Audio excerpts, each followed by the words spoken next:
bajo mi punto de vista y desde el punto de vista de la estima y la admiración que le pueda tener a él, creo que se ha retirado mal. Una de las cosas que tenía Valentino es que era de los pilotos que se podía perfectamente pasar todo el fin de semana viviendo en el caos de 1000 pruebas y hacer el reset de cara al domingo. Me decía, es que lo que me has hecho del warm-up para la carrera, lo que hemos hecho eres tú. En un momento de la conversación yo le dije, mira, vale, quiero decirte una cosa, pero sobre todo no quiero que la entiendas como que te estoy pidiendo perdón por nada. Pero es verdad que qué momento hubieses elegido para trabajar con Marc, quizás cuando él estaba más fastidiado del hombro. Él ha entendido que realmente tenía que ser un piloto mucho más limpio, más preciso en su modo de pilotar para intentar encontrarse con menos imprevistos, que era su modus vivendi, ¿no? que tenía con la Honda, pero realmente ha sido alucinante el dominio que ha demostrado que nos ha dejado a todos perplejos. El peor consejo, la peor acción que puedes hacer es engañarlo. Incluso el día que tú crees que engañándolo has obtenido la victoria, aquel día estás muerto. Ahora que estamos hablando del caso de Peco, ¿por dónde empezarías con él para que saliese del pozo que está hoy en día? Siempre es muy difícil decirlo desde fuera, pero lo que tengo clarísimo es que... Bueno, Juan Martínez, bienvenido al podcast. Es un placer que estés aquí. Eres director de Andriani MHS y también comentarista en DAZN, entre muchísimas cosas, pero bueno, es un placer tenerte aquí. Y ahora vemos que en MotoGP, bueno, Marc Márquez destaca mucho, pero también ha sufrido mucho. ¿Cómo ha sido para ti el cambio técnico que ha tenido que hacer Marc Márquez de pasar de una Honda a esta Ducati que lleva ahora? Bueno, primero de todo, gracias por invitarme y por venir a hacernos esta visita a Andreani MHS. Para nosotros siempre es una buena oportunidad poder hablar de motos y hacerlo pues, con gente que está haciendo un gran trabajo como vosotros, pues siempre es un placer. Referente a la pregunta, yo creo que Marc, como cualquier, bueno, como cualquier deportista, referencia en cualquier disciplina, una de las virtudes que seguramente le describen es la capacidad de adaptarse a las diferentes situaciones que se va encontrando. Yo creo que ya no es una adaptación tan solo técnica, sino también a una adaptación física por su parte. Es evidente, estamos viendo también en este proceso de recuperación después de la caída de final de temporada, pues cuánto, bueno, en qué situación tiene ese hombro, ¿no? Cuánto delicado está, cuánto ha de ser consciente de las limitaciones que puede ser ese hombro y ese brazo derecho para él. Y creo que ha sido la combinación de ambas cosas.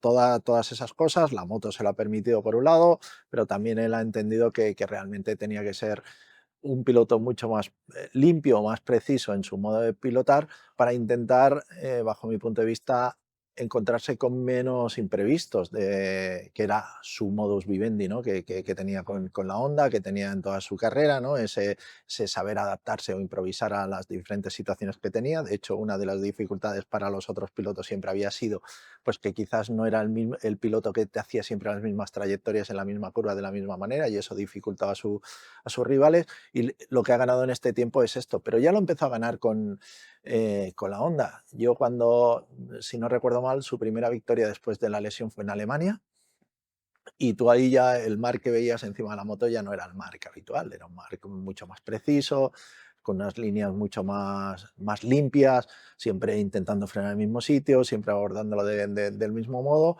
Y esa es la transición que ha hecho y ha sido sorprendente el resultado que ha conseguido, porque yo creo que entre ellos yo pensaba que Marc en toda esa adaptación con ese paso a Ducati pues iba a ser competitivo, que iba a luchar por el Mundial, pero realmente ha sido alucinante el dominio que ha demostrado que nos ha dejado a todos perplejos.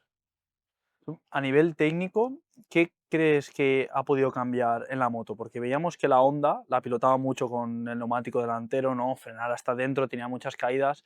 En la Ducati está pilotando de una manera más diferente, no apurando tanto la frenada, usando más este neumático trasero. ¿Qué cambios crees que ha podido tener ahí? Mira, yo creo que en todo, desde la llegada del 2013 de Marc al 2025, ¿no? que ha sido la última temporada, yo creo que han habido diversos componentes tecnológicos en las motos que hacían que las motos se comportasen de un modo o de otro. Y Marc se ha ido adaptando. Cuando él llegó a la categoría, era una categoría donde se hablaba mucho, o los que estábamos habituados a trabajar dentro de los boxes, se hablaba del límite de agarre que tenía el neumático delantero, se hablaba de cuánto los pilotos saturaban a través de la presión que ejercían sobre el freno delantero el agarre del freno. Y de hecho en la telemetría se reflejaban unos planos, ¿no? Habían unos planos y demás. Cuando llegó Marc, rompió esa barrera completamente, porque empezamos a ver que era una cuestión de presión y de cómo él se lo colocaba encima de la moto. Veíamos esas las largas frenadas donde todo el peso estaba colocado en la rueda delantera, porque la rueda trasera, y al final él se fue adaptando a todas esas cosas, ¿no? Pero ya no es eso. Él fue haciendo la moto, luego hubo el cambio de neumáticos, bueno, todas esas cosas él era capaz de compensarlo a través de su pilotaje única y exclusivamente. Pero coincidió su lesión con todavía el mayor protagonismo y que los equipos empezaron a entender la influencia que podía tener la aerodinámica, ya no tan solo en la zona de la recta, sino también en mitad de la curva. Es evidente cuánto se han desarrollado por las partes inferiores de los carenados, ¿no? Cómo han crecido para favorecer ese efecto suelo, ¿no? Cuando están en pleno ángulo, y todas esas cosas pues ha ido haciendo pues que las motos se vayan comportando diferente y los pilotos se hayan tenido que ir comportando diferente, y seguramente a eso, unido también a la lesión, ¿no? de su brazo, pues él ha hecho que ha desaparecido la rueda trasera de estar volando en el aire, ¿no? Y ahora te das cuenta que cada vez él busca el contacto de las dos ruedas. De hecho, otra de las cosas significativas, seguramente por su limitación física, pero seguramente también por cómo él entiende que la moto se comporta, o cómo ahora mismo funciona entre, ya no tan solo he dicho la aerodinámica, pero también los dispositivos de altura. Hay una serie de cosas que tú ves que él antiguamente estaba muy abajo en las entradas, ¿sí? Y era como si anticipase mucho las salidas, y ahora es al revés, está muy encima de la moto en las entradas y está muy debajo de la moto en las salidas, ¿no? Es como que él ha entendido que utilizando la moto de ese modo, él físicamente pues, compensa pues, las carencias derivadas de su lesión, pero aparte de lo que compensa, se hace que la moto se comporte de un modo muy equilibrado. Podríamos decir, en el inicio de esta nueva generación de Ducati, ¿no? Que serían digamos, las primeras victorias que llegaron con Iannone, Dovizioso, Jorge, ¿no? Que eran un tipo de piloto diferente a lo que había habido hasta ese momento dentro de Ducati también, sobre todo ya en el ámbito de Dovizioso, que era un piloto de los que muy estáticos encima de la moto, no era de los pilotos que más utilizaba su cuerpo. Incluso en aquel momento donde Marc dominaba la categoría, él no se dejaba arrastrar por aquello, sino que favorecía el contacto de las dos ruedas. Jorge, sabemos cómo es Jorge, ¿no? Y cuando entra en la dinámica del estilo mantequilla.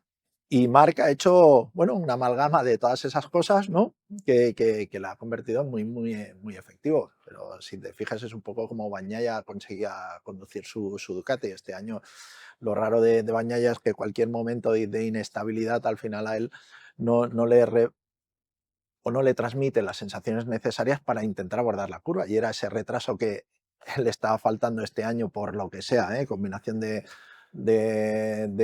aerodinámica con combinación de motor, con combinación de puesta a punto de chasis, ha hecho que pierda un poco esa estabilidad, pero Marc lo ha ido manteniendo, y es un especialista de ese tipo de circunstancias, con lo cual el mismo movimiento seguramente para Bagnaia le entorpecía mucho más o le limitaba mucho más su pilotaje que le podía limitar a Marc. Súper profesionales, ya llevamos mucho tiempo confiando en ellos y hay mucha gente que nos ha venido que están muy contentos con su servicio. Ya sois muchos los que nos habéis escrito que os parece una pasada el servicio de B-Racing, por eso seguimos confiando en ellos y os dejamos el enlace aquí en la descripción. Así que muchas gracias a B-Racing por patrocinar este vídeo. ¿A ti te hubiera gustado trabajar con Marc? A ver, todo depende del momento en la vida en que te llegan las cosas, ¿no? Y yo creo que la combinación Marc-Santi ha sido muy buena, ¿sí? Una cosa es que tú digas, obviamente, cuando te has dedicado a esto, siempre haber estado cerca de una de los pilotos referencia de la categoría o del mundial o demás, pues evidentemente siempre dices, me hubiese gustado hacer esto o no hacer esto, es atractivo, hubiese sido atractivo por crecimiento personal, pero es verdad que depende del momento en el que tú llegas. ¿Qué quiero decir? A mí, por ejemplo, el Marc el mark muy interesante para mí era el mark de primer año de cambio de Moto 2 a MotoGP, ¿sí? Porque es el año de crecimiento. A mí habitualmente cuando las cosas están muy estabilizadas digamos, en la victoria, pues aunque estás ahí para intentar ganar, pero para mí pierde aliciente técnico, ¿no? Porque digo, de alguna manera lo veo como tengo menos que aportar. Y a mí me gusta actuar en los momentos de máxima dificultad. Si hubiese estado en activo, si se hubiese dado la oportunidad y demás, y dices, ¿qué momento hubieses elegido para trabajar con Marc? Pues quizás cuando él estaba más fastidiado del hombro, más que en el momento de la victoria. O sea, si tú me dices, pero habitualmente es mi manera de hacerlo, porque entiendo que ahí tengo más a aportar que cuando las cosas van muy lisas y todo está muy, muy hecho, pues a mí los momentos de dificultades y me hubiese gustado porque seguramente me hubiese enriquecido vivir todo ese proceso de cómo alguien como Marc, con un talento y con una capacidad de la leche, afronta un momento muy, muy, muy complicado. Un momento, para las fiestas todos somos buenos, ¿no? Realmente donde te enseña la validez de las personas son los momentos complicados, y creo que si tuviese que elegir un momento, primero elegiría que no hubiese pasado por ese momento, por una cuestión física, y segundo, una vez que si se hubiese dado el caso, pues seguramente el momento de su dificultad hubiese sido cuanto menos el más excitante para mí, o el más exigente, o el que hubiese sido hubiese supuesto un reto más importante para mí. Entonces, lo que te hubiera gustado a lo mejor es trabajar ahora con Peco, que está en este momento de dificultad y tiene la referencia de Marc al otro lado del box. Sería ideal, A ¿no? mí los momentos de dificultad son los que me gustan, o sea, los que creo que al final, bueno, no sé si soy capaz de dar lo mejor de mí, pero yo me siento más o menos cómodo con ese tipo de circunstancias, porque me estimulan, porque me empujan. Es verdad que si tú me dices ahora, si yo, en el caso de que existiese, yo creo que ahora mismo yo mentalmente quizás no estoy preparado para abordar un campeonato del mundo. No sé si me explico. Ahora ya hace mucho tiempo, he cambiado mi rol hace bastante tiempo. Es verdad que creo que en un momento dado mi experiencia pues la podría sumar a algún proyecto. En algún momento se ha hablado con algunas de las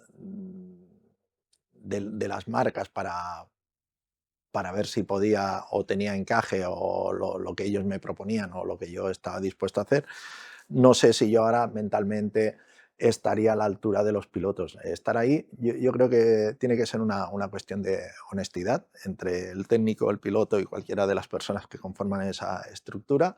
Y en el momento que tú no estás dispuesto o no estás dispuesto o no estás emocionalmente en ese momento preparado para dar por en- ya no te digo el 110%, porque no sé si existe dar más del 100%, pero cuando no puedes estar entre ese 98 y 100% constante, pues yo creo que no es justo abordar un tipo de proyecto que requiere esa implicación. Así lo he vivido, así he decidido las diversas situaciones que se me han ido presentando. Yo, por suerte, el cambio de rol que he ido haciendo en el campeonato, pues lo he podido hacer de un modo que el sabor que me ha quedado ha sido dulce, que no es amargo, ¿no? En una situación donde dices, por lo que sea, pues ya no puedo seguir haciendo lo que hacía, o por falta de oportunidades, pues no puedo seguir. En su momento yo creo que lo hice entendiendo y sintiendo lo que yo pretendía o lo que yo sentía en ese momento, y eso me ha dado la oportunidad de seguir disfrutándolo. Es verdad que gracias a la posibilidad que me brindó Dorna en aquel momento, pues pude hacer una transición hacia la parte de comunicación. En aquel momento, pues siempre con los compañeros y demás, siempre había un lema en aquel momento de Movistar que se decía como nunca lo habías visto, y yo a ellos les repetía, yo realmente nunca había vivido las carreras así, porque lo veía siempre desde el prisma de mi propio interés o de mi propio objetivo, y eso pues me ha permitido pues tener una visión más amplia y seguir compartiendo pues con mucha gente del entorno y demás.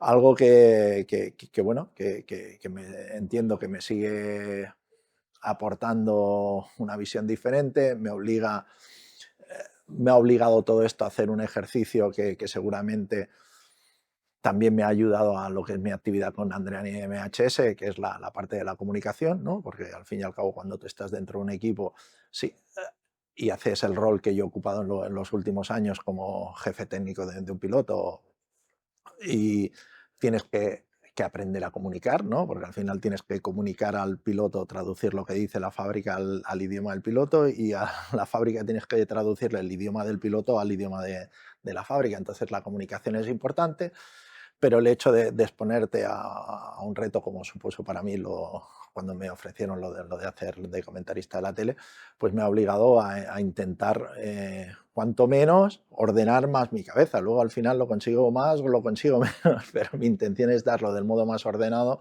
y darlo del modo, antes lo intentaba traducir entre piloto y fábrica y ahora intento traducirlo entre circuito y telespectador. Y bueno, ahora que estamos hablando del caso de Peco, si tú lo tuvieras y con todos los conocimientos que tienes tú de técnico, ¿por dónde empezarías con él para que saliese del pozo que está hoy en día? A ver, siempre es muy difícil decirlo Sí. desde fuera, pero lo que tengo clarísimo es que cuando tú entras en una dinámica de pocos resultados, lo que se tiende es habitualmente a desorganizar el trabajo que se hace. ¿Por qué? Pues porque al final todos tendemos a dudar de cualquier cosa. Y cuando dudamos de cualquier cosa, lo primero que empezamos a hacer por naturaleza es mirar a nuestro alrededor y no mirarnos a nosotros. Y lo que es muy importante en cualquier estructura de trabajo es que cada uno haga el rol que se le encomienda del mejor de los modos, ¿sí? Porque eso es lo que suma más a la estructura o al valor general del grupo. En este sentido, lo primero es generar una situación para Peco donde él vuelva a tener confianza y le permita centrarse única y exclusivamente en ir en moto, ¿sí? Y al final abstraerse de todos los ruidos que se generan en torno a él.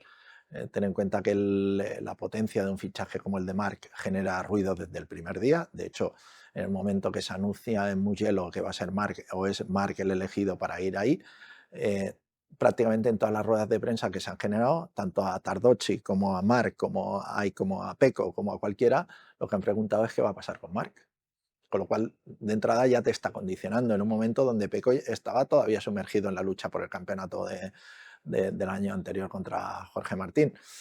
Entonces, todas esas cosas yo creo que lo más importante para Pecco es entender que él, el modo que tiene de defenderse contra Marc es siendo el mejor Pecco, y que si al final te dejas contaminar por muchas cosas alrededor tuyo, pues al final pues acaban distrayéndote.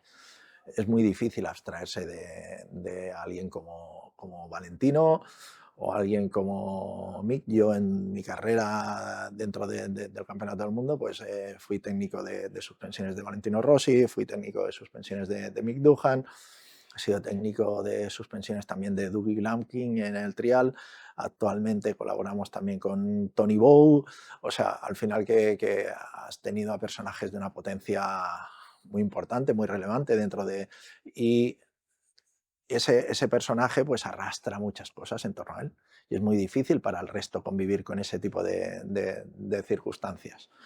Y nada, yo creo que lo primero para Peco es eso. Es decir, qué soy, ¿no? ¿Dónde estoy? Y a partir de aquí yo estoy seguro que al final cualquiera de ellos tiene las cualidades necesarias para competir. Lo que no puede ser de Peco es que él haya derivado en el año que ha derivado, ¿sí?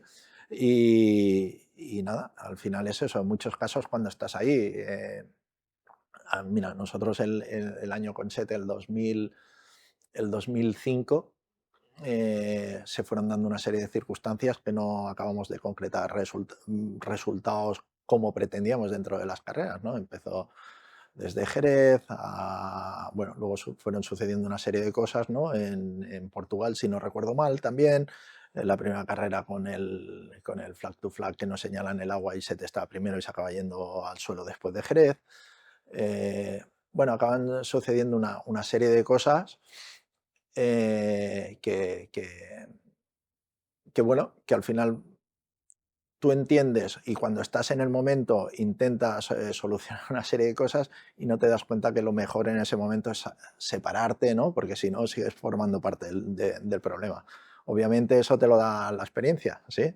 Si yo tuviese la varita mágica, pues en aquel momento hubiese actuado mejor y seguramente hubiese ayudado más a Sete en ese momento bueno, a que cuanto menos tuviese una visión diferente a la que teníamos en ese momento. Pero la velocidad, en aquel momento, la velocidad la tuvimos hasta el final, ¿sí? Es que hasta la última carrera de Valencia con la Honda consiguió la pole y el motor nos abandonó un motor que cambiamos en el warm-up.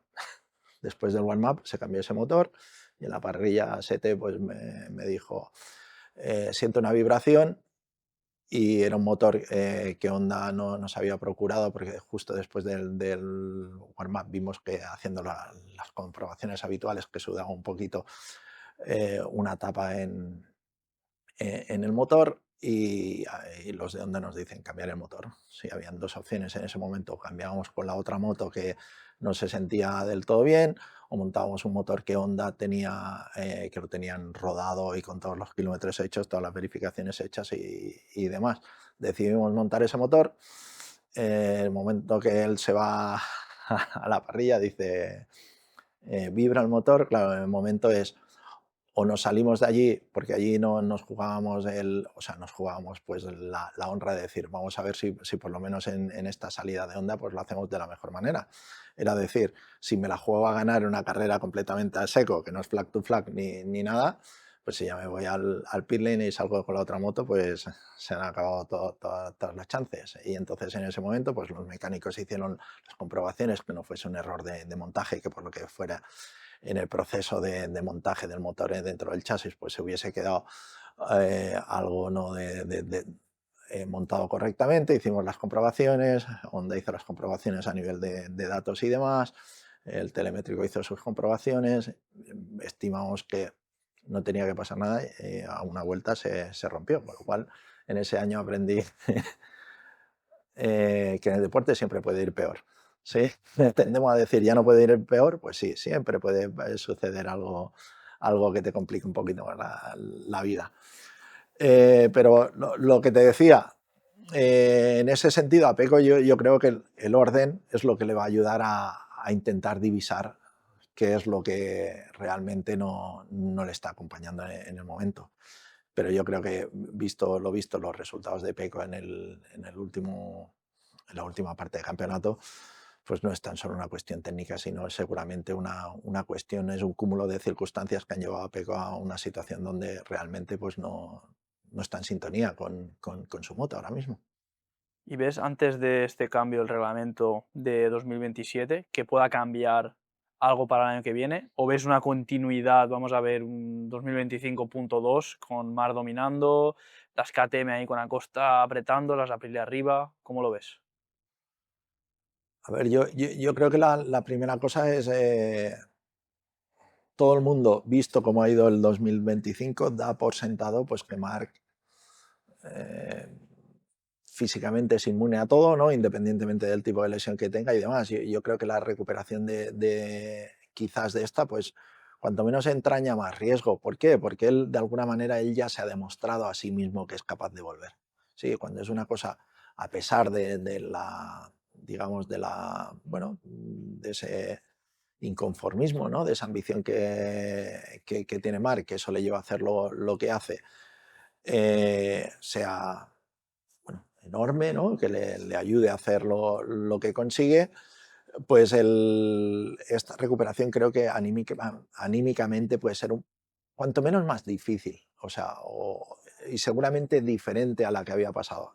Está tomando más precauciones físicamente, que es lo que no hizo en la anterior. De eso, él ha demostrado que deportivamente siempre se ha caracterizado no por no equivocarse, sino por no equivocarse del mismo modo repetidamente. Es lo que está haciendo ahora mismo a nivel físico, y falta ver a nivel emocional si él lo va a abordar exactamente del mismo modo, porque de alguna manera el riesgo es que se haya saciado de algún modo, ¿no?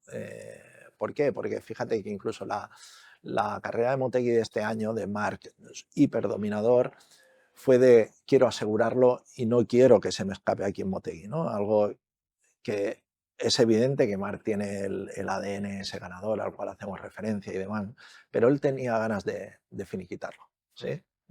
Algo que habitualmente le estaba por encima de todo ello. Como no puede ser de otro modo, pues es el Marc de 2026, es la evolución de toda su vida, es la suma de todas las experiencias buenas y malas que haya tenido en la vida, pues genera un nuevo Marc. La carrera posterior, que es donde tiene el accidente, se juntan varias cosas.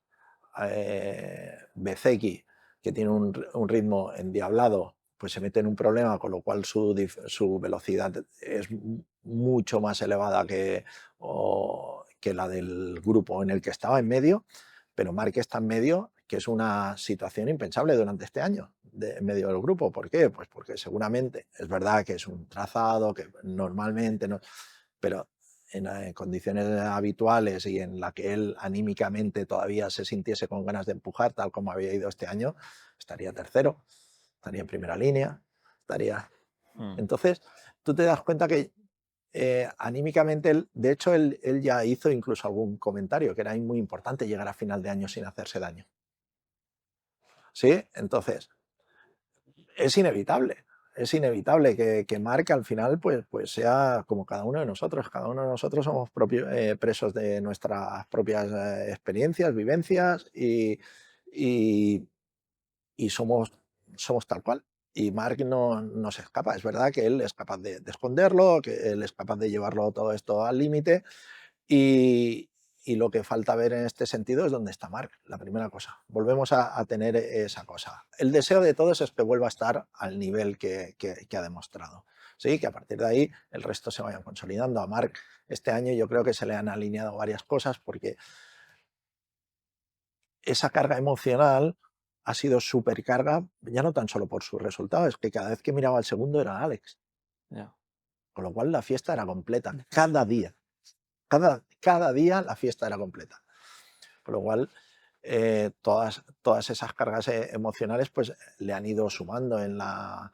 Si él a nivel emocional es capaz de volver a recuperar ese nivel y a nivel físico pues, no se ve más mermado de lo que haya podido estar hasta ahora, pues obviamente yo creo que va a volver a luchar por el campeonato, sigue siendo la referencia inequívocamente, pero el resto va a estar más cerca. Va a estar más cerca. ¿Cuánto se lo pueden discutir? No hay nadie que dure para siempre, ¿no? Solo parece que Tony Bow dura para siempre en el ámbito de las motos.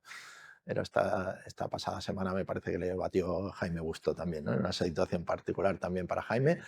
Pero básicamente el resto se va a ir acercando por un motivo, por otro, por una cuestión técnica, no técnica, y a partir de ahí pues pueden pasar infinidad de cosas. Ahora, si él es capaz de remontar todo esto, pues es indudable que se va a jugar el campeonato. Si es anormal lo que ha pasado, el dominio de este año es anormal. Es anormal, por eso se ha producido tan pocas veces en el campeonato. Yo situaciones de estas, pues me recuerdo un año con Mick, con Duhan, no sé si fue el 97, que fue de dominio absoluto. Pero realmente Valentino en algún año también ha hecho un dominio así parecido.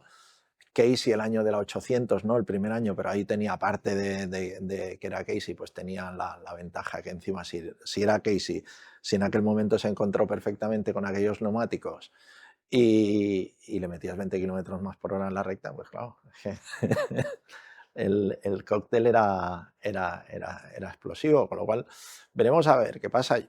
Yo quiero pensar que va a ser todo más apretado. Me gustaría que Marque físicamente esté bien y que vuelva a demostrar pues, que bueno, que tenemos mal para rato, porque es que anima mucho las carreras.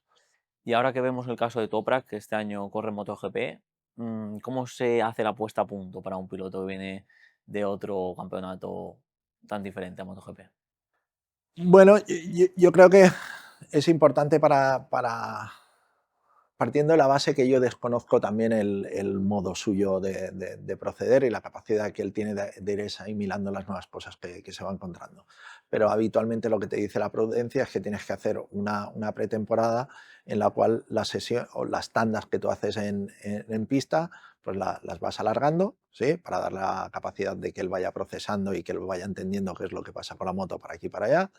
Y luego a partir de ahí pues tienes que ir aproximándolo durante las sesiones o durante los días de entreno que tienes a lo que se va a ir encontrando durante el fin de semana de carreras. ¿Qué quiero decir? Que tienes menos tiempo, vas reduciendo de pasadas de un día pues a 45 minutos, a un cuarto de hora, y lo que tienes que ir haciéndolo es entender cómo se va comportando la moto en esas diversas situaciones. A partir de ahí, es verdad que tienes dos caminos en Yamaha ahora mismo, yo te diría, dos caminos, que es me sumo a lo que hace el resto, ¿no? Porque entiendo que él no tiene experiencia, o como estamos todos donde estamos, pues bueno, pues nos guiamos única y exclusivamente por sus sensaciones.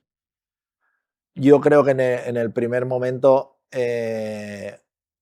hay que hacer cuanto menos el primer día una sesión de calma, es decir, qué recomienda la fábrica, qué datos tiene la fábrica con esta moto, de dónde partimos todo, intentar entender cuál es el trabajo que tienen que hacer todos los pilotos de Yamaha de alguna manera para intentar ir más rápido en el modo de adquirir esos datos o de generar esa información necesaria para seguir desarrollando la moto, y a partir de ahí, pues en función de cómo tú veas el primer día que él es capaz de ir absorbiendo todas ese tipo de circunstancias, pues perfectamente puedes ir haciendo el camino de Top Rank.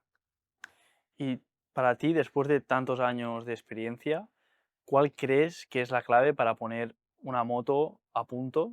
Imagino que hay 1000 factores, pero ¿cuál para ti es el más importante? ¿Suspensiones, electrónica, presión de neumáticos, psicología con el piloto?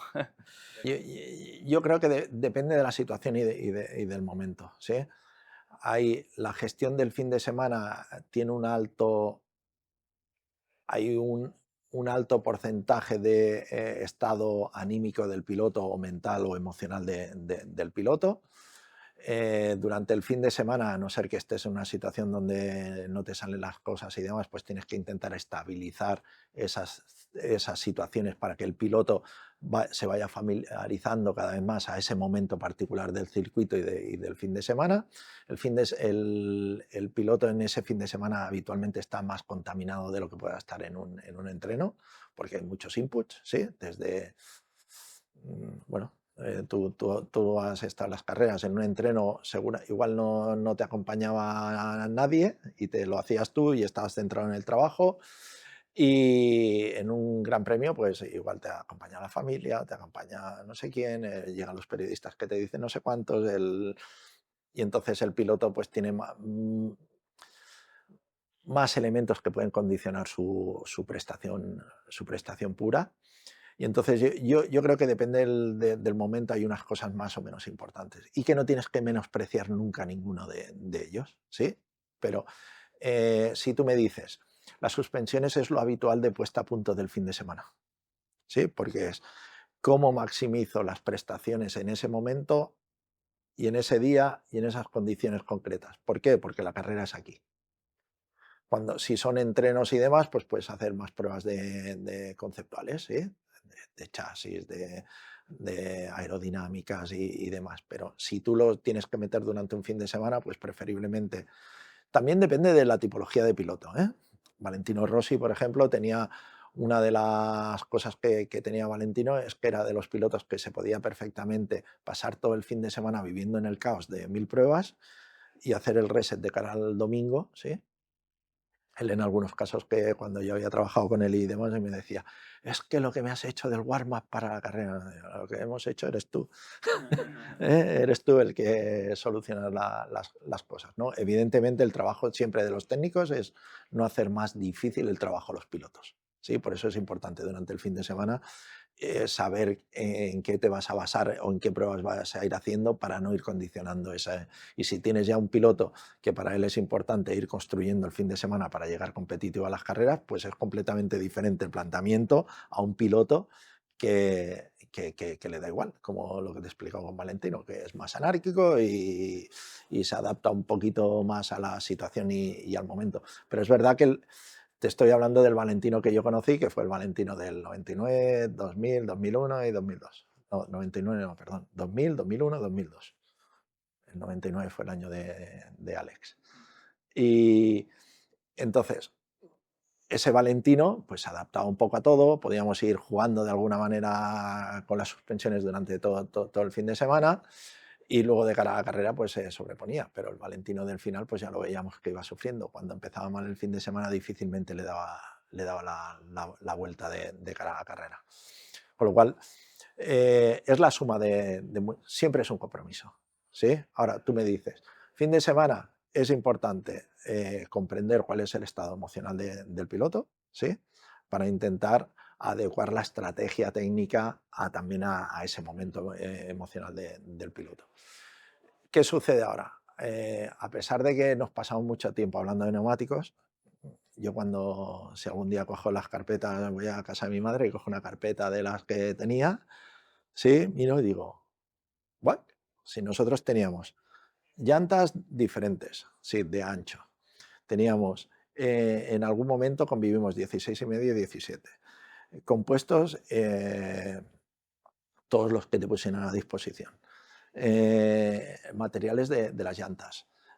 Y todo eso lo metíamos dentro del menú de pruebas de un fin de semana, ¿no? Ahora cuando nos pasamos todo el fin de semana hablando, ¿no? ¿El blando o el duro? Dice, pues uno negro, ¿no? Monta uno negro, porque todo eso se ha simplificado mucho, ¿sí? Es verdad que ahora tienen tantos datos que al final la ventana o la capacidad de diferenciarte ahora es menor de lo que había en aquel momento, por eso cobra más importancia cualquier pequeño detalle, por eso ahora a la mínima que te pasas estás fuera de rango y ya el dashboard te dice que tienes que reducir porque tienes que subir la presión y demás, pero antes había muchas más variables, es verdad. Que te diría que ahora el nivel es mucho más apretado entre todos, porque todas las motos que hay en la parrilla son competitivas. Lo que ha garantizado Dorna en los últimos años es que todas las motos pues, sean de nivel potencial podio. Porque no hay ninguna moto que digas, todas están soportadas por las fábricas, se pasó el tiempo, cuando te hablo de las 500, pues que habían los 2-3 equipos de fábrica oficiales, hubo un tiempo que había incluso diferentes niveles de neumáticos, había un grupo muy selecto en la parte de arriba y ahora realmente pues, los neumáticos, hay uno blando y uno duro, pero es para todos, ¿sí? Sí, seguramente hay, como en cualquier proceso de fabricación, alguna cosa que se escapa en el hecho de los neumáticos, ¿no? Porque al final no eres capaz de replicar exactamente todos los ejemplares del mismo modo, y luego está el filtro del piloto, ¿no? Que al final hay misma familia, mismo lote de fabricación y demás, pues que hay pilotos que notan diferencias entre ellos. Eso es una cosa que ha sucedido, te diría, con todas las marcas de neumáticos que yo he hecho. Y eso no quiere decir, a pesar de que se pueda pensar que es que el neumático está mal hecho, no es que está mal hecho, sino es que simplemente ese neumático, por lo que sea, o porque ha tenido un ciclo térmico superior, tiene un ligero, se ha endurecido la parte superficial, ya no se calienta del mismo modo, con lo cual las sensaciones del piloto exactamente no son las mismas, como no son las mismas, dejas de empujar del mismo modo, con lo cual al final entras en una espiral que no es que el neumático no funcione, sino que no le ha dado las sensaciones necesarias. Yo habitualmente lo que siempre solía hacer es intentar tener un neumático en la parrilla siempre nuevo, porque si el piloto, que ahora esto ha desaparecido, ¿por qué? Porque ahora se utiliza el Ecolab, ¿sí? Se van con neumáticos usados y montan los neumáticos nuevos en la parrilla, con lo cual tú no sabes esos neumáticos si son los que te gustan o no te gustan. Por eso hay sorpresas a veces en las carreras, no me he encontrado del todo bien, mis sensaciones no eran las mismas, ¿no? Anterior, a mí lo que me gustaba hacer era salías con los neumáticos de carrera, si las sensaciones eran buenas mantenías esos, si eran malas tenías otro juego nuevo y decía, por lo menos lo cambio. Y luego ya veremos qué es lo que sucede, pero también tienes que ver en la gestión del número de ejemplares, hay un montón de cosas que te pueden afectar. Y nada, bueno, eso más o menos. ¿Crees Ya que, veis que hablo mucho. ¿crees que ahora es más complicado ser técnico que antes por todos los factores que hay? O sea, yo creo que no, eres más especializado. ¿Qué ha cambiado? ¿Cómo ha cambiado igual que hemos dicho que ha cambiado el- la dificultad técnica o deportiva de los pilotos, también ha cambiado el rol del jefe técnico. El jefe técnico cada vez más es el supervisor y el coordinador de todas las acciones que pasan en torno. ¿Por qué? Sobre todo en los equipos oficiales. Hablamos de los equipos oficiales que tienen más medios. Pues cada vez tienes un equipo con más personas, más especializado en cosas concretas, y eso te hace pues, que la información te la sirvan mucho más tratada de lo que sucedía en el pasado. ¿Sí? Después ahí la cantidad de datos que se genera en una moto es ingente. ¿Sí? Y en muchos casos, ¿qué sucede? Tú antes hacías una analítica mucho más superficial y ahora tienes una analítica mucho más concreta, pues o por el grupo de prestaciones, o por el grupo de fiabilidad, o por quien sea, ¿no? De hecho, hay con toda esta oscilación y fluctuación de la presión de los neumáticos y que el reglamento te limita, incluso tiene una persona que está interpretando durante el fin de semana cómo está fluctuando esa presión para no complicarle más la vida al piloto durante la carrera, que ya de por sí es complicada.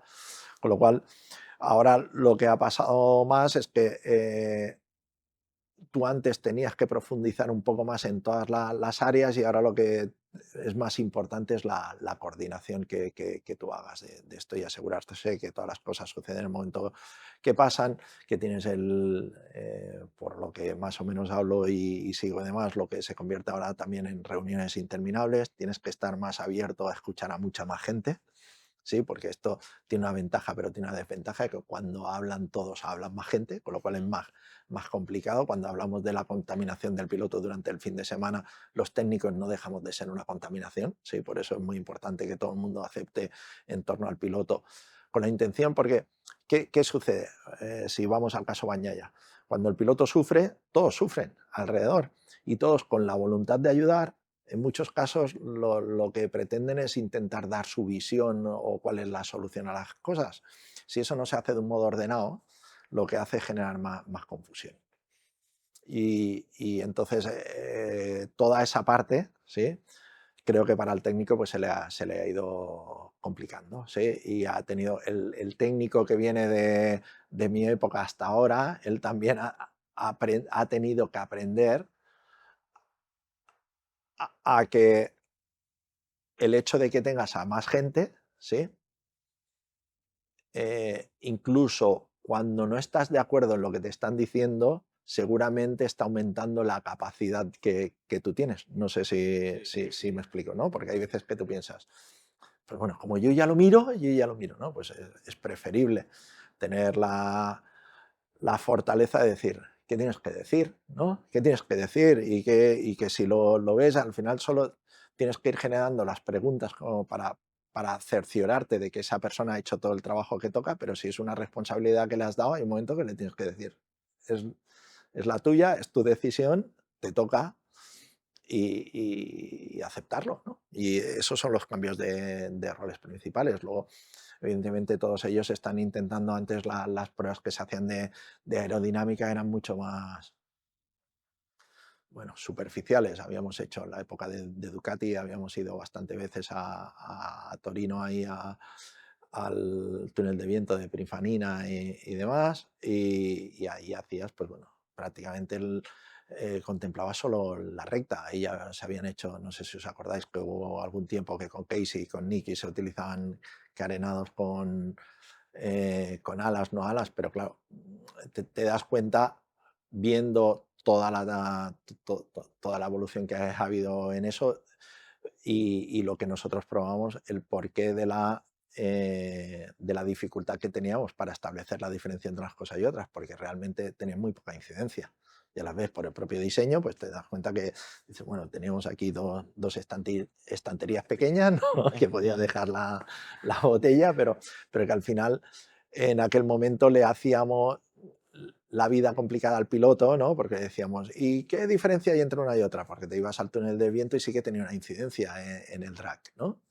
La resistencia que genera ese tipo de elementos. Pero luego en pista a ellos les costaba. Es verdad que luego aprendías que si tú eras capaz para facilitarle, porque al final lo que tienes que entender es que tu trabajo ya no está en generar una idea que salve el mundo y que decida cómo tiene que ser la evolución de las motos, sino en encontrar una, una solución que funcione muy bien en un momento determinado, que es cuando se reparten los 25 puntos. Eso es lo que decide si esa es la solución buena o la mala, ¿no? Luego, técnicamente, pues se te pueden ocurrir ideas mejores o peores, pero que seguramente en aquel momento pues, no tienen la aplicación necesaria. Y lo tienes que hacer, para que eso sea así, lo tienes que hacer del modo que al piloto se le complique la vida lo menos posible. Entonces, en muchos casos, los técnicos cometemos el error de, por intentar tener una incidencia técnica muy elevada, ¿sí? Pues darle mucho protagonismo a la técnica. Y en muchos casos introducimos cambios que igual el piloto no entiende o no percibe. Y cuando tú al final pones mucho énfasis de si lo percibes o no lo percibes, él lo que hace es empezar a dudar del mismo, porque él dice, están haciendo un trabajo, me están cambiando cosas y yo no me estoy enterando. Sí, entonces al final, como eso, como la parte de interpretación del piloto entra dentro de la ecuación, no tienes que pasar por encima ni menospreciarla.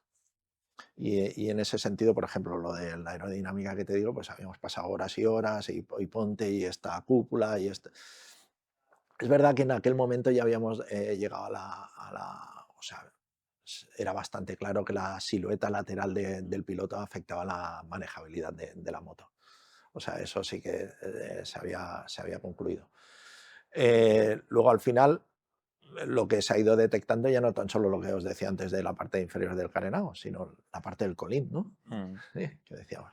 Todo lo que está detrás de la sombra del piloto parecía, de hecho, el reglamento así lo entendía, porque no lo contempla como paquete aerodinámico. Y ahora, se dan cuenta que hay otra historia.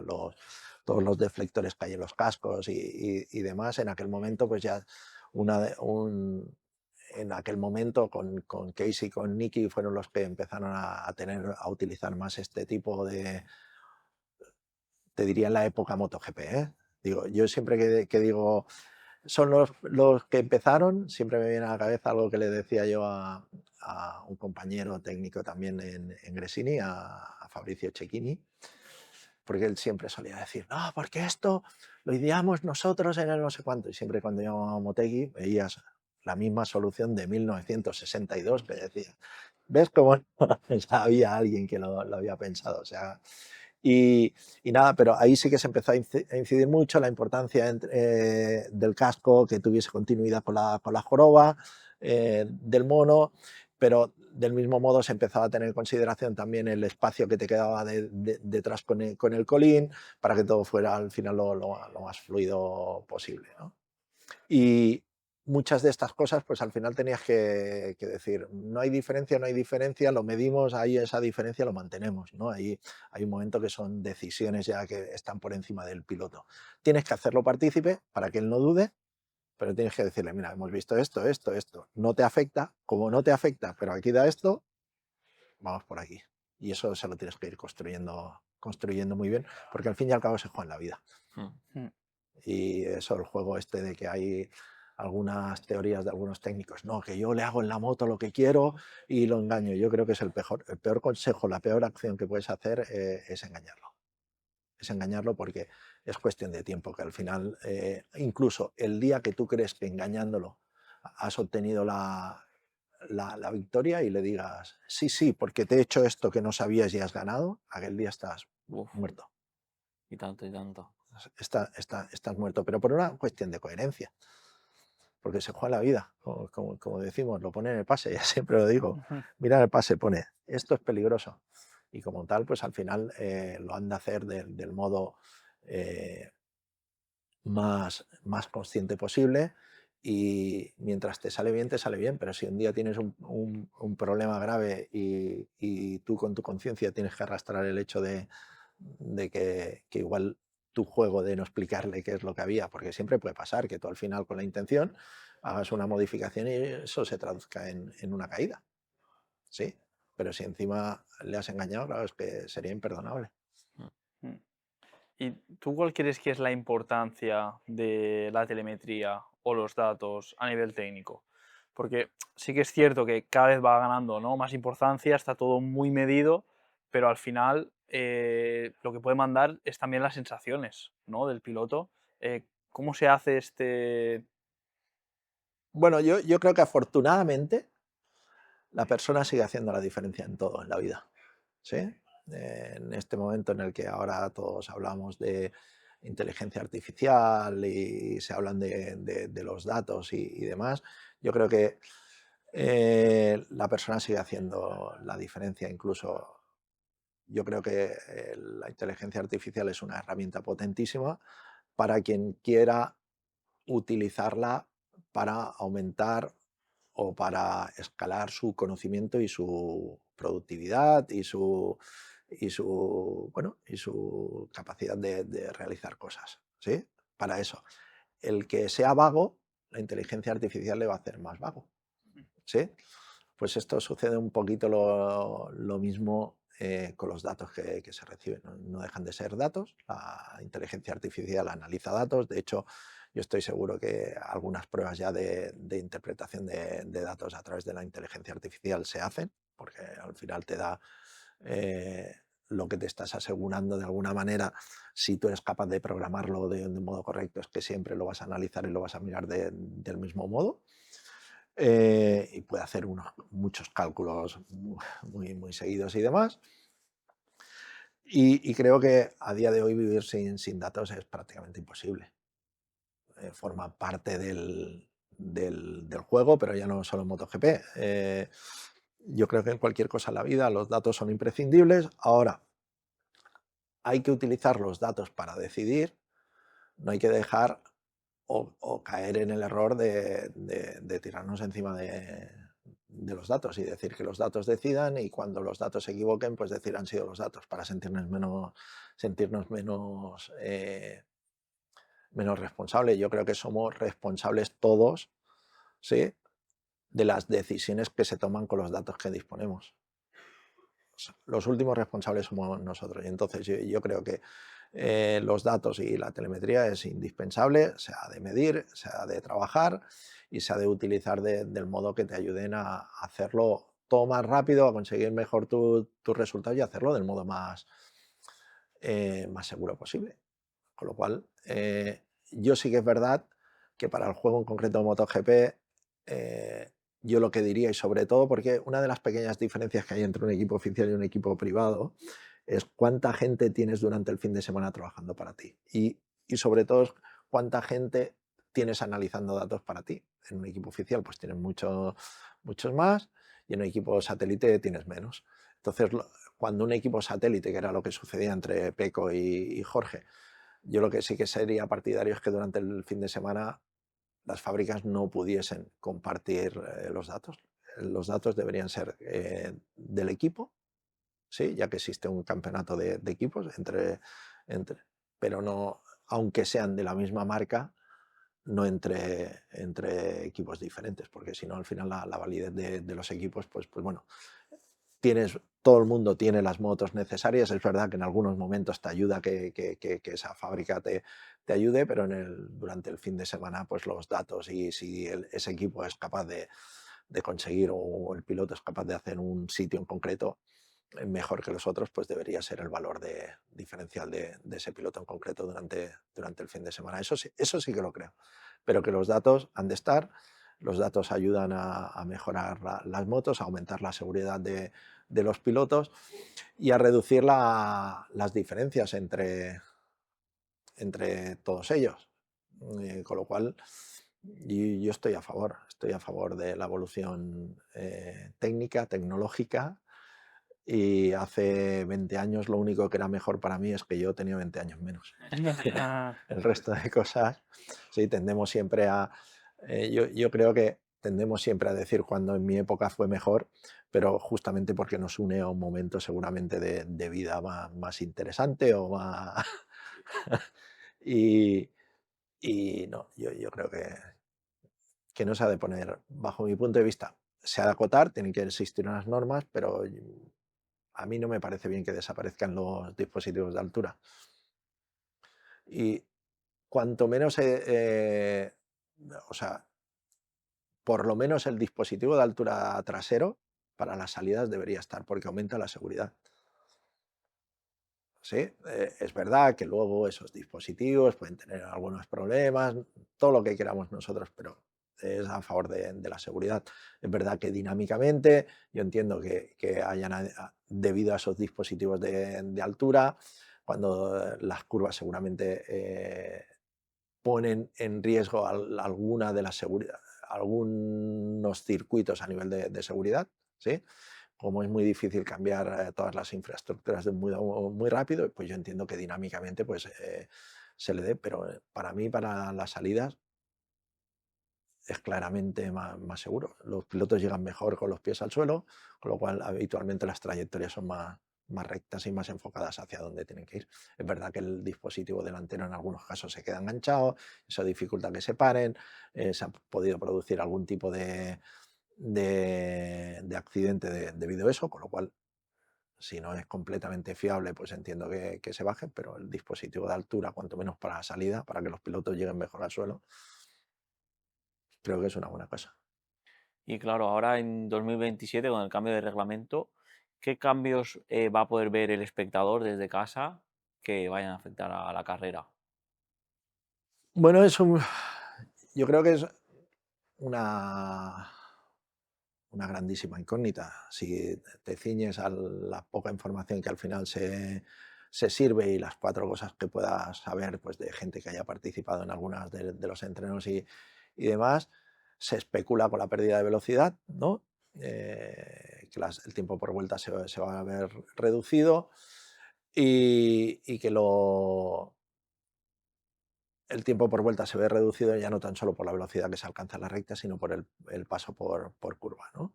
Eso le sumas a otro variable, que son los neumáticos, cómo se van a comportar los neumáticos, pero si hacemos caso a lo que hemos visto en Moto3 y en Moto2, ¿no? Que hubieron dudas las primeras 2 carreras, ¿no? Que era la gestión del neumático, que si se rompía, y se desvaneció. Nunca más se habló, de hecho, siguen siendo bastante consistentes a nivel de ritmo y demás. Si no hay una directriz clara por parte del campeonato que los neumáticos no tienen que ser tan constantes, ¿no?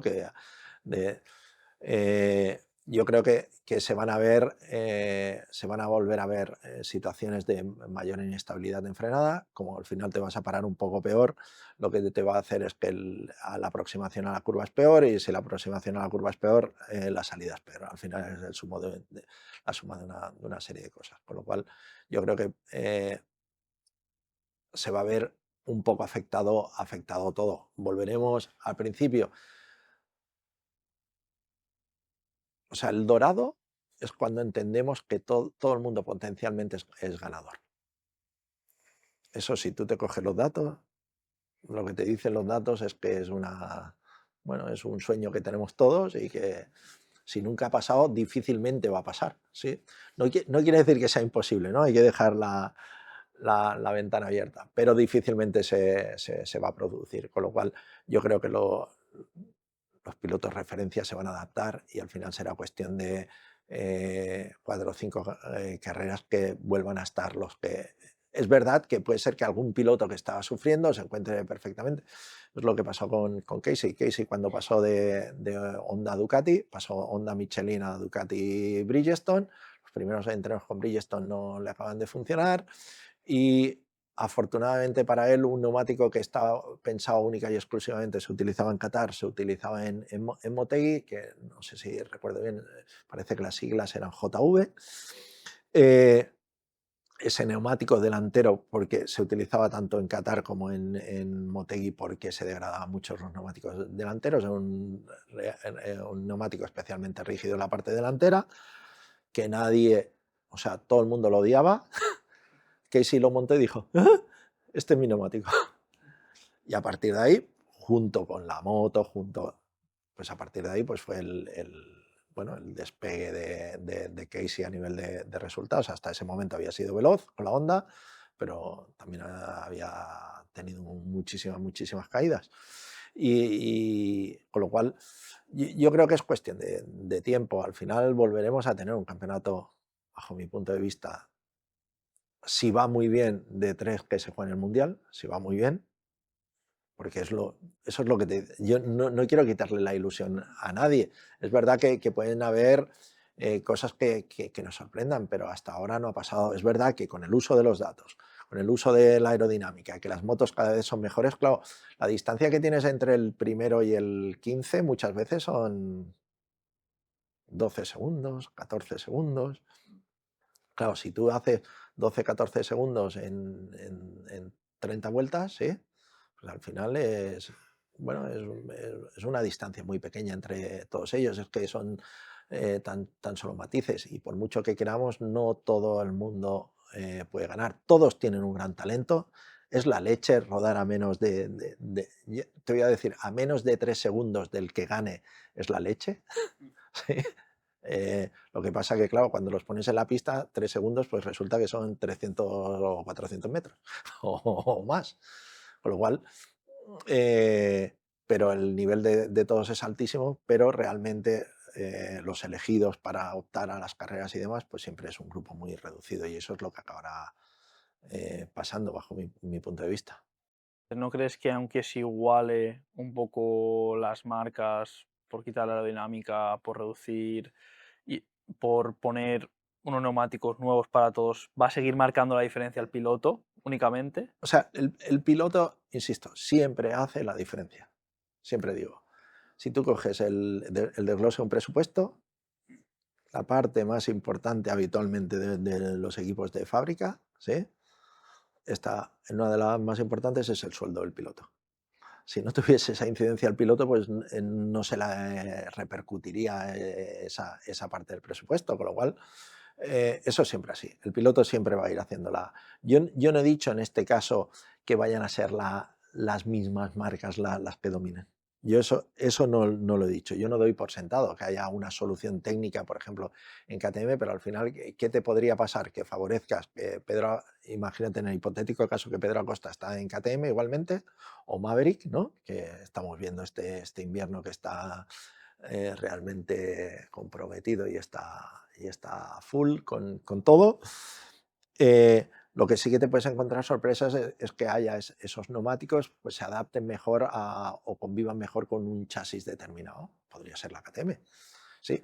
Pero si estás el 11, el 15 no vas a pasar a hacer el Mundial. Tú con dificultades tienes que estar el 5 y en ese momento darás el salto para luchar el Mundial. No sé si me explico. Creo que si alguno de los pilotos en activo se toma este año pensando que, bueno, ya con el otro neumático a ver qué es lo que hago, yo creo que se equivoca.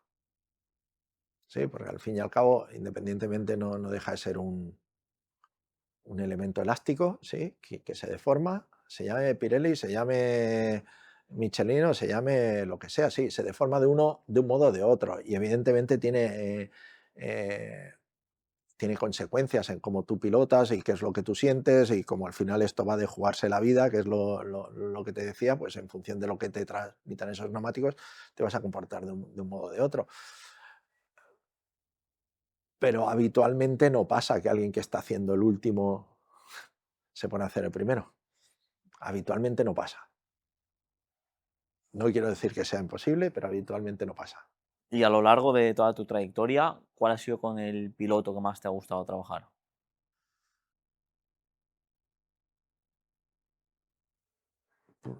Esto es difícil.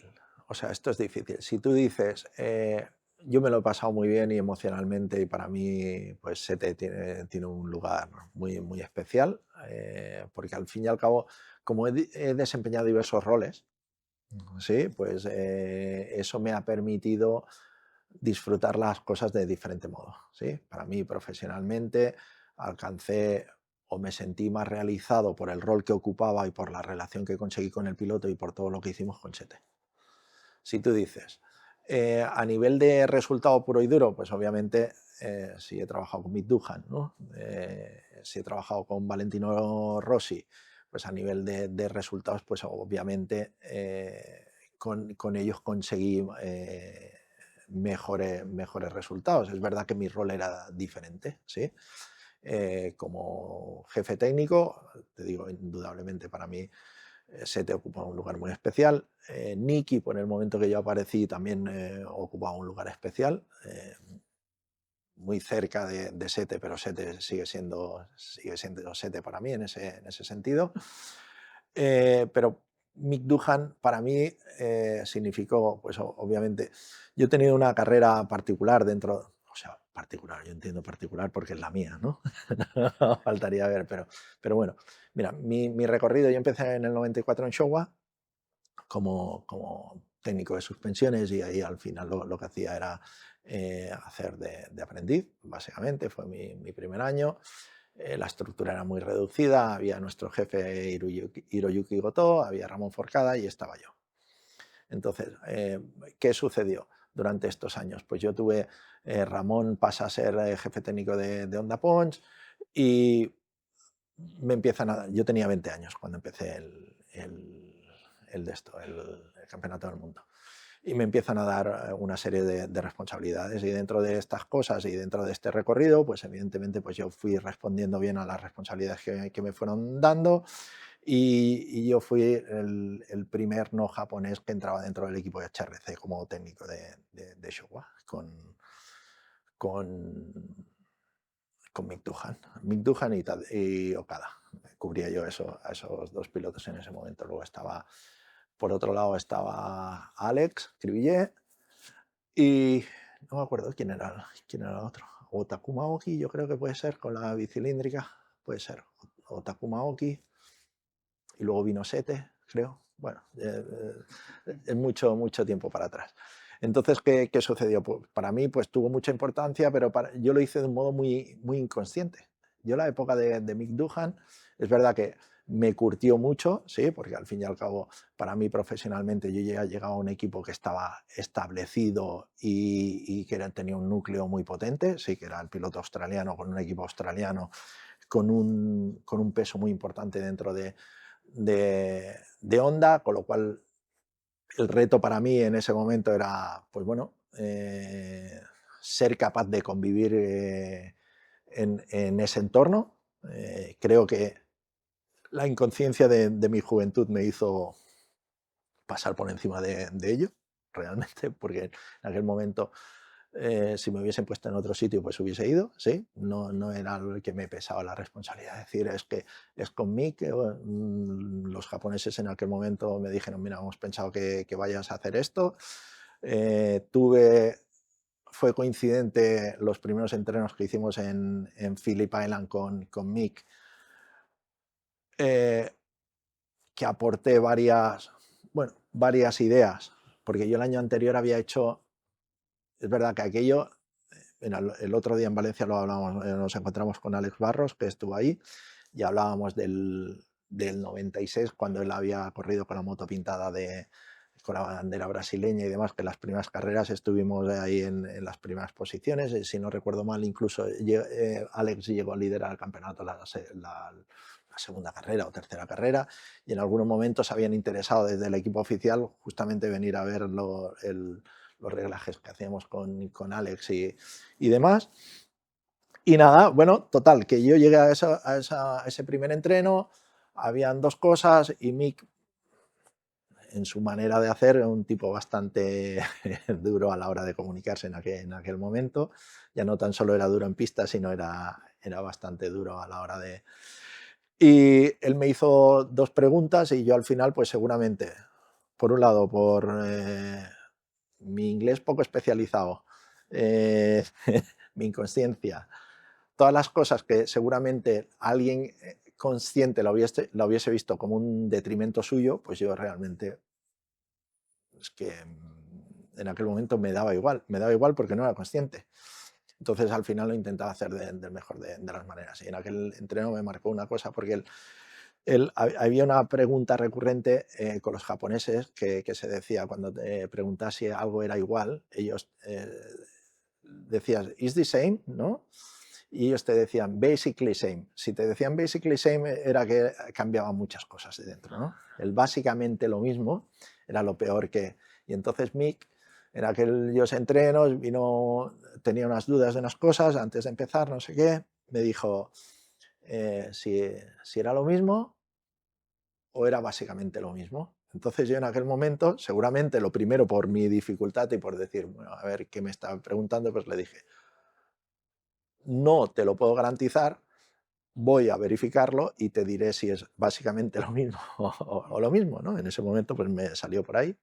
Y entonces él durante a las siguientes carreras y demás me dijo, eh, esto que me dijiste me hizo ganar mucha confianza porque con, con los japoneses cuando me decían basically same nunca era lo mismo, ¿no? Que son pequeños detalles que al final ellos que se juegan la vida pues retienen como muy importantes para saber de quién se pueden fiar o no. Entonces fueron sucediendo una serie de cosas que a mí me hizo, ese momento fue para mí importante, seguramente fui de los primeros mecánicos o técnicos también españoles que con Alex Acribillé siempre le hago la paña y digo, yo gané el campeonato de 500 antes que tú, ¿eh? Entonces, eh, Alex es la bomba, ¿eh? Desde aquí es una persona encomiable y que realmente a mí me hizo mucha ilusión cuando lo conocí. Pues nada, pues entonces para mí supuso eso cuando ganas el campeonato, pero al final tú no te vas sintiendo todavía muy parte de, ¿no?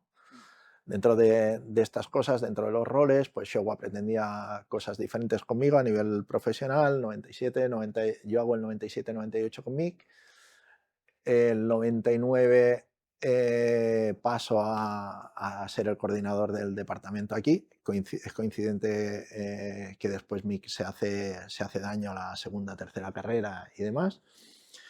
Él en aquel momento, pues tanto él como Jerry, pues no entendieron muy bien pues, que yo pasase a hacer otros trabajos. Y nada, y cuando apareció Valentino y demás, pues Jerry pidió que fuese yo seguía haciendo de coordinador y luego yo fui porque era el año que el equipo Repsol tenía algo de problemas y en aquel momento mi jefe japonés, Kamiyama, él se cuidaba de Valentino y se cuidaba de Okada y parte de mis tareas era ir a... Pero porque es lo que siempre me ha gustado, ir a los sitios cuando hay algún problema.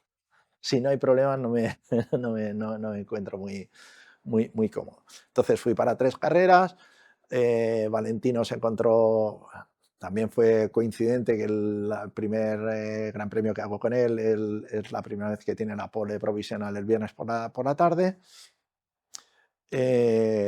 Tampoco es que yo me inventé muchas cosas. Es verdad que repaso con Jerry en aquel momento y digo, lo que hacíamos habitualmente, Jerry, era por esto, pero ahora estáis aquí, ¿por qué estáis aquí? Sí, al final fue un análisis de datos completamente más para tomar una decisión. Y entonces Valentino se empieza a encontrar bien con esto, empieza a ser competitivo, a partir de ahí empieza a estar más adelante y demás. Y nada, y al final piden desde Honda, porque el Valentino pide que yo vaya a trabajar con él, que siga con él. Llegamos a un primer acuerdo entre Showa, Honda y demás que hacía las carreras de Europa. Porque pues por atribuciones que tenía a nivel de faena y demás, pues al final en aquel momento empezamos a hacer, habíamos empezado en el 96 a hacer el trial nosotras con Marco Lomer, empezamos a hacer cosas también en aquel momento con Oscar Lanza de motocross también en el departamento y a mí las cosas de ir haciendo y montando cosas nuevas y colaborábamos para hacer puestas a puntos de serie, a mí eso más siempre me ha gustado el tener diferentes puntos de vista y demás, pues eso siempre me ha gustado. Pues nada, total, que entonces Valentino en aquel momento entiende que le estoy echando una mano, ¿por qué? Pues porque él, como me sucedió a mí 2 años antes, era un equipo australiano que tenía un peso, es verdad que él era el piloto, pero al final llegaba a un equipo que era muy cerrado, hablaban en inglés, no sé qué, y se encuentra al final con un chaval que sí que era 5 o 6 años más mayor que él, que le podía hablar en italiano, que, y entonces pues bueno, ahí tuvimos una gran conexión que nos llevó pues eso a trabajar juntos. Cuando acabaron las carreras de Europa, siguieron empujando, y entre Honda y Showa se pusieron de acuerdo y volví a hacer el Mundial. Esa era una discusión perenne, cada año de renovación con Valentino, los de Showa decían, no, no, Juan, te quedas a hacer el de esto. Muy bueno, Valentino, no vienes a las carreras. Entonces los de Honda era una discusión habitual dentro de ese entorno. Y para mí significó lo de Mick, pero fue el que menos viví yo, porque al final llegué a eso. Lo de Valentino empecé a formar más parte me sentí más parte y Sete consiguió pues que bueno, fuese, pivotase todo en torno a él y a mí. Por eso te digo que hay muchos pilotos, pero también te digo, hay cosas que a mí me fascina la capacidad de todos ellos con los que he trabajado. Yo te puedo decir, con Cadalora también hice cosas el año de 500, Barros, Capirosi, Luis Dantín, te hablo de más, Doriano Romboni, Bradal, Bradal no, Waldman. Siempre me voy a Bradal, pero es Waldman. Con lo cual son muchísimos. Nicky, obviamente, pero el año de Anthony West en Kawasaki, a pesar de que fue un año de muchísimas dificultades, de ningún resultado, pues al final realmente me lo pasé bien. Creo que nos quedamos a medias porque ya al final el proyecto que había ahí era que al año siguiente llegaba Melandri, que de hecho llegó Melandri, que era el piloto con el que tenía que trabajar, pero al final se acabó todo. Nosotros ahí al final lo que teníamos que hacer era estar lo más cercano a Hopkins en aquel momento, que tampoco estaba en un grandísimo momento, pero bueno, más o menos lo conseguimos hacer. Y te digo, guardo estima de todos y reconocimiento de todos. Y lo que te digo, mi trabajo en Showa me ha dado la posibilidad de conocer muchos. Obviamente hay, si tú dices con quién tienes más relación de los que he trabajado, obviamente Sete, como he dicho, guarda un lugar especial para mí. Con Valentino hubo la época mía de Sete, que también hubo un poco de distanciamiento. Luego cuando vino a Ducati, pues bueno, cuanto menos hablamos un poco. A mí realmente con Valentino a mí me ayudó a nivel de visibilidad profesional, ¿sí? Eso es evidente. Teníamos una relación, yo creo que de respeto y donde al final yo creo, como se dice, pues si Valentino es como es, si le empujaba por mí era porque él entendía que algo le aportaba para hacer aquello, lo que hacía. Es verdad que fue curioso porque después de lo de Qatar, Malasia y todo el follón de Valentino, durante 3 años y pico convivimos en el paddock y nunca nos cruzamos de nada. 3 años y algo, dentro del paddock. Parece prácticamente imposible. Y habíamos tenido una buena relación. Y un poco pues fue con Brivio y demás. Te diría que las primeras aproximaciones de Brivio hacia Valentino yo las viví personalmente, las percibí personalmente, porque se fueron fraguando después de las carreras, donde eran coincidentes, pues si se organizaba algún tipo de celebración en algún sitio, pues veías y nada, no sé, muchas cosas, soy muy viejo. Valentino, has podido trabajar con él, pero también lo has tenido como rival, ¿no? ¿Dónde has disfrutado más? ¿Intentando batir a una leyenda o trabajando junto a él? A ver, partiendo de la base que siempre hay alguien que dices y que lo metes dentro de los mejores pilotos de la historia, pues a ver cuanto menos ocupado el rol de intentar discutírselo, pues ya quiere decir que tuvo mucho mérito lo que hicimos en su momento y con los medios que lo hicimos. Para mí fue particular por varias cosas, ¿sí? En aquel momento yo sentía la necesidad profesional de decir quiero ir a un sitio donde yo me siga desarrollando, ¿sí? A pesar de que estaba en un sitio idóneo para seguir, pues eso, acumulando seguramente pues victorias con mi piloto en mi ámbito profesional. Obviamente las victorias son del piloto, pero los que estamos alrededor colaboramos. Pero yo sentía la necesidad profesional de seguir evolucionando, ¿no? Al final entendía que había hecho un ciclo dentro de Showa y estaba justo en ese momento de decir, quiero, bueno, era ambicioso en ese sentido. De hecho, la primera conversación que tuvimos con Sete cuando él pasaba de Suzuki a Honda y demás era el hecho que él estaba configurando su equipo técnico y teníamos relación personal ahí con Sete ya, ¿no? Pues porque habíamos coincidido, él no era mi piloto dentro de Honda, pero yo era un técnico de Showa dentro de Honda y demás, y siempre habíamos tenido afinidad. Él me comentó la posibilidad de si él pasaba a Honda, cómo valoraría que él pidiese para hacer de técnico de suspensiones y demás, y ahí tuvimos yo creo que una charla interesante con él, diciéndole que mi momento era otro, que si al final tenía que volver a hacer o seguir haciéndolo de técnico de suspensiones, pues yo no me sentía ni con la potestad ni con la fuerza de decirle a Valentino en ese caso que me iba a hacer de técnico de suspensiones con otro piloto, pues por una cuestión de coherencia y porque entendía y entiendo que era justo que fuese así, porque él me había aportado, evidentemente, seguramente yo le habría aportado algo a nivel profesional, pero él a mí me había aportado mucho, con lo cual entendía que eso y que realmente yo moverme en ese ámbito tenía que ser para un rol diferente y seguramente ahí a él, y teniendo en consideración que habían otras oportunidades eh, en el paddock, ¿no? Sí, de gente con más experiencia y demás, que no se le dieron, pues ahí apareció mi posibilidad. Al final, dentro del paddock, cuando tú has estado en una cierta posición y demás, pues siempre te han surgido algunas. Yo siempre digo, mi verdadero valor siempre es más las veces que he dicho que no que las veces que he dicho que sí realmente, ¿no? Porque hay nombres importantes que digo, pues sí, en algún momento surgió la oportunidad. No quiere decir, surgió la oportunidad y en algunos casos pues yo dije que no y en otras no se dio. Entonces, Valentino, la diferencia entre una cosa y otra. Valentino como rival es bastante, ¿cómo te diría yo?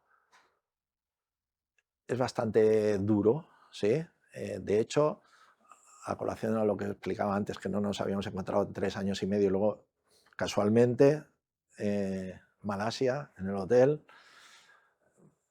un día por la tarde, que no había ni motos, ni había nada, ni no sé qué, bajo un rato al gimnasio, estoy haciendo un poco de bicicleta, hay 2 bicicletas allí en el de esto, ahora hace mucho tiempo que no voy, seguramente habrán 17 bicicletas ahora, ya no hay 2, pero en aquel momento habían 2, y yo me coloco en una, 10 minutos, y aparece Valentino, y se coloca en la otra.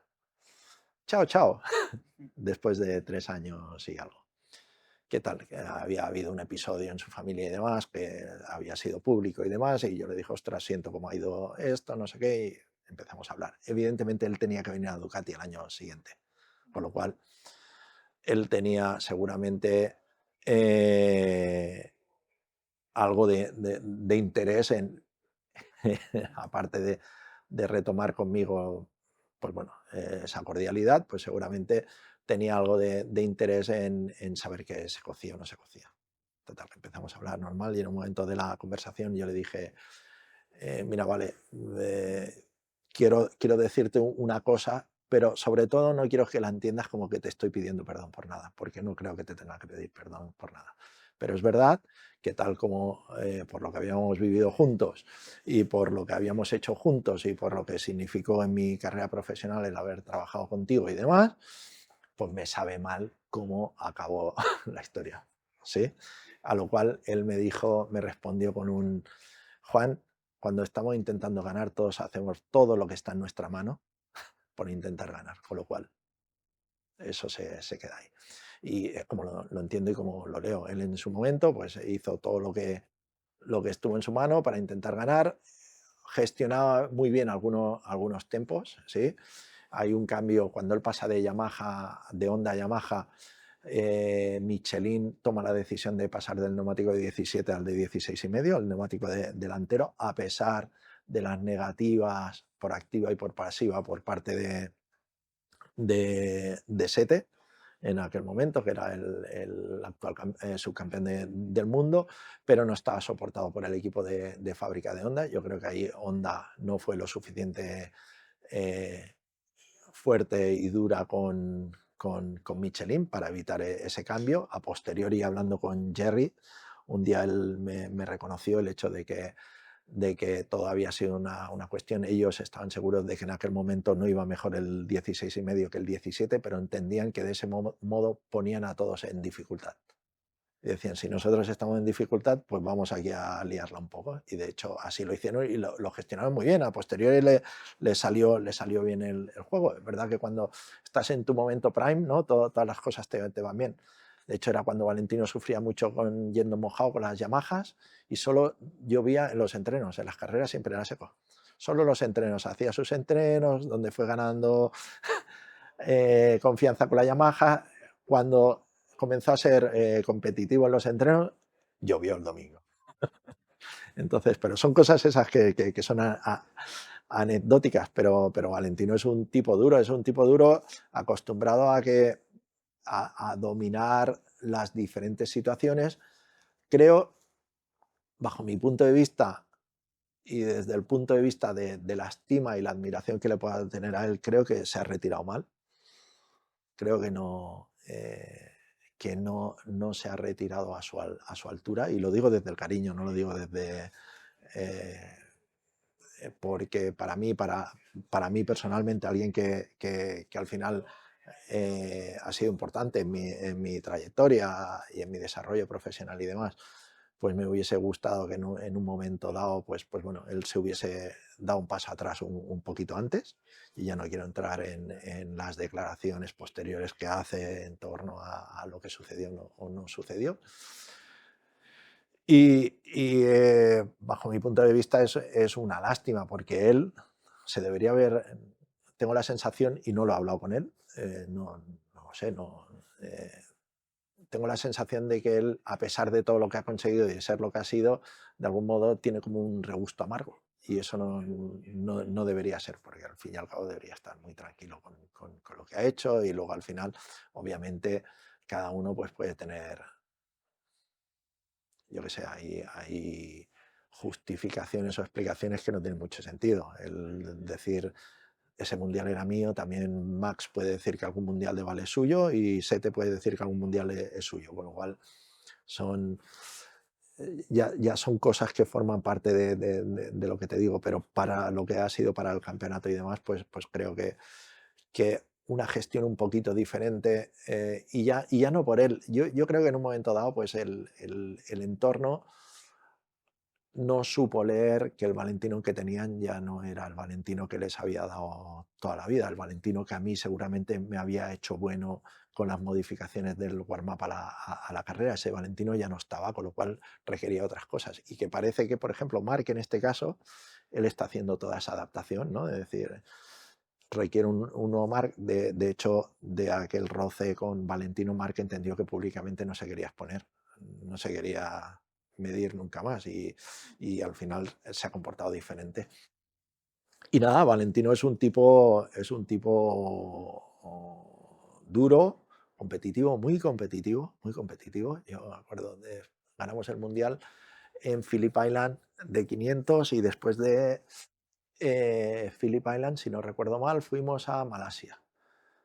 Y nada, estábamos el sábado por la tarde, yo estaba haciendo el trabajo habitual, él viene a verme, Juan, ¿y qué hacemos para mañana? Y digo, bueno, tengo unas ideas, pero hasta que no hable con Jerry no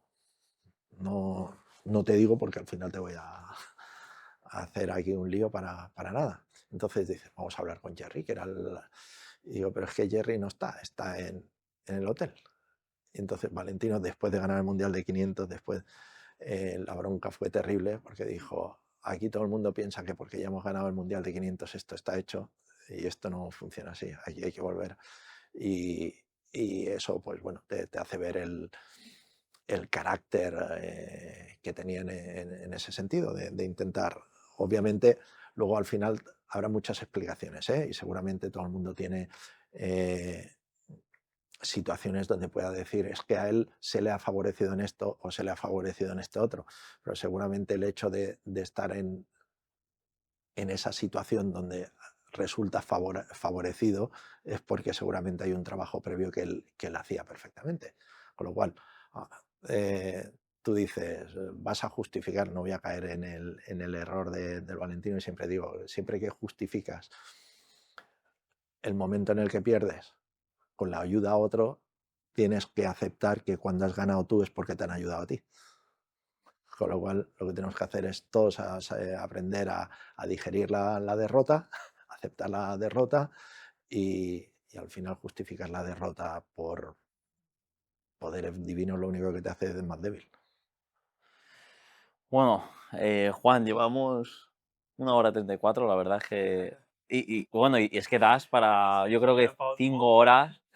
Sí, yo creo que lo que tendríamos que hacer es, bueno, acabar en este, pero sí es verdad que la gente da mucho apoyo y en comentarios, pues da comentarios muy buenos, hacer una segunda parte algún día, porque por lo menos yo tengo 1000 cosas más que preguntarte aún, pero tampoco es cuestión de hacer tanto tiempo. Así que bueno, agradecerte, tío, me gracias por tu tiempo, por pasarte por aquí por el podcast. Y bueno, eso, todo lo que nos estáis viendo, ya sabéis, dale caña abajo y como siempre, nos vemos en la próxima. Chao.